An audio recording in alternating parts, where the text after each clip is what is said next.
Date: April 20th, 1942. The time: 1:30 a.m. GMT.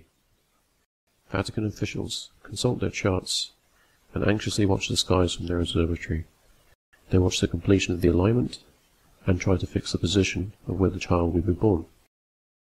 The seventh and the last was now amongst men, and the Vatican wants him dead.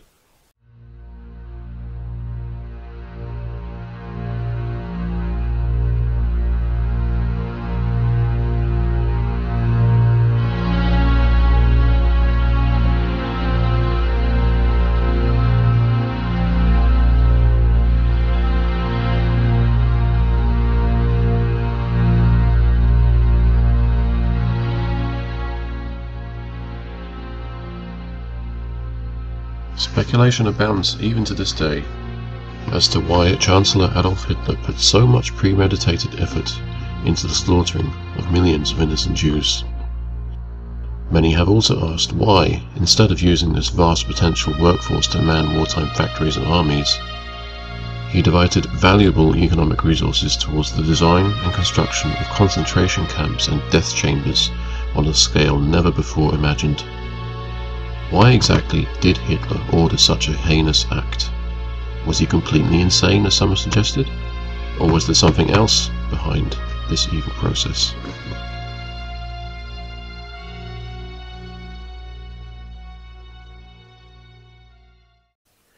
Christian ideology and religious symbolism were prevalent in Germany throughout the expansion and reign of the Third Reich, the Catholic hierarchy having played an integral role in furthering the aims of the Nazi political leadership and in its rise to power.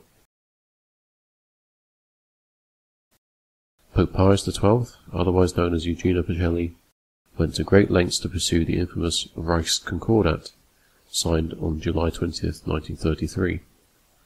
This treaty between the Holy See and the Weimar Republic was signed less than 6 months from the appointment of Adolf Hitler as Chancellor, and while Pacelli was effectively papal nuncio to all of Germany, thereby sealing and strengthening the mutual legal position of both the Vatican State and the emerging Nazi regime.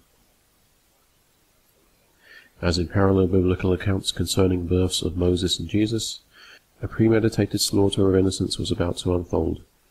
Both the Pharaoh and Herod were looking for a male child, so who was the Vatican looking for? Who were their Nazi accomplices looking for, some thousands of years later, as the world became engulfed in a war for the second time? Why was it so important to attempt to eradicate the Jewish population at that specific time, and not later, when Germany would assumedly have secured victory after the war was over and the much heralded vision of a 1,000-year Reich would supposedly begin to unfold? Surely there would have been more than adequate time then. So why did it happen at that time? Why the great urgency in destroying millions of helpless citizens? The answer is simple. They were looking for the seventh to come, the first and last of his kind to be born after Jesus, who would become leader of the following known as the Way, as was Jesus in his time, who was also known as the Sixth.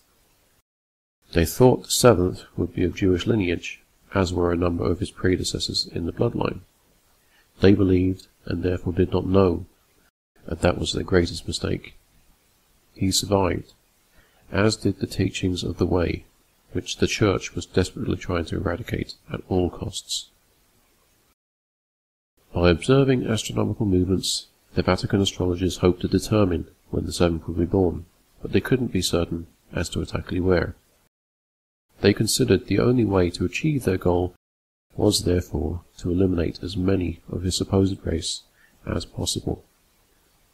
They knew that if the seventh was to survive, that he would become a threat to the systems of belief and control which had been built upon the altered teachings of Joshua ben Miriam, more commonly known as Jesus the Christ, and those who preceded him in the way over many thousands of years. The seventh was born with a caul or veil, as were the 6 high caul-bearers or signs before him, and he is the head of what was until very recently known to some as the so-called Lost Brotherhood, more correctly known as the Brotherhood of Nazarenes, The Brotherhood was and is an important part of the philosophical following known as the Way. The same philosophy followed and advanced by his 6 predecessors, though it is erroneously regarded as a religion or sect by those who remain unaware of its true origins. The original Way teachings were and are the basis of what later became twisted into many of the religious followings of today.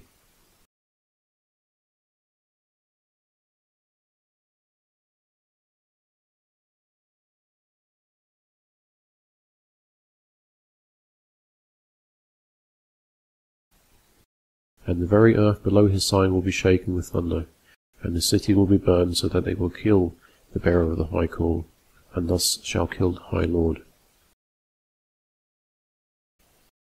All the nation of my people will be put to death in search of him, for they will know of his coming, and they shall fail in his evil, for he will not be of my people, as all men are like unto each other, and let this be a sign unto you. Who will be born in the time of that great war, when the whole world will do battle, a war where he who sits among the 7 hills shall plot with the warmonger to kill my people in search of him. For his learned advisers will see his sign grow in the heavens, and shall tremble in fear of him, for they know for what he comes. As Jesus said regarding these times of great evil, when evil, deceit, and stupidity would abound at the ending of days, who shall give refuge to the son of the widow? The hour is now late, and the light is fading fast.